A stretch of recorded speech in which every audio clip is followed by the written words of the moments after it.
So విజయనగరంలో basic గా చాలా తక్కువ మంది ఇన్ఫ్లుయెన్సర్స్ ఉంటారు ఎస్. కదా.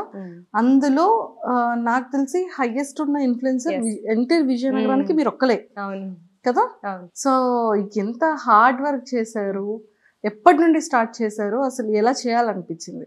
యాక్చువల్గా మ్యారీ కాకముందు అయితే ఏం తెలియదు నాకు అసలు. ఇలా రీల్స్ చేయాలని తెలీదు. యాక్చువల్గా ఫస్ట్ టిక్ టాక్ అనేది ఉండేది. అందులో అయితే బాగా చేసేదాన్ని. మ్యారేజ్ అయిన తర్వాత మా ఫ్యామిలీ బాగా సపోర్ట్ చేసేది. హస్బెండ్ వాళ్ళు, అత్తయ్య గారు వాళ్ళు చాలా బాగా సపోర్ట్ చేసేవారు. ఇన్స్టాలోకి వచ్చాక రీల్ పెట్టాక వెళ్తుందో లేదో అని కొంత భయం ఉండేది. టిక్ టాక్లో అయితే చాలా ఫేమస్ అయ్యానమాట నేను. కానీ ఇన్స్టా వరకు వచ్చేసరికి వెళ్తుందా లేదా భయం వేసేది మాట. కానీ పెట్టాక అందరూ అభిమానించారు. అలా ఫేమస్ అవుతూ వచ్చాను. సో ఎంటైర్ విజయనగరంలో మీది ఒక్కటే టాప్ పేజ్ ఉంది కదా. ప్రమోషన్స్ చేస్తుంటారా విజయనగరంలో? సో ప్రమోషన్ కి మీరు ఎలా చార్జ్ చేస్తారు విజయనగరంలో?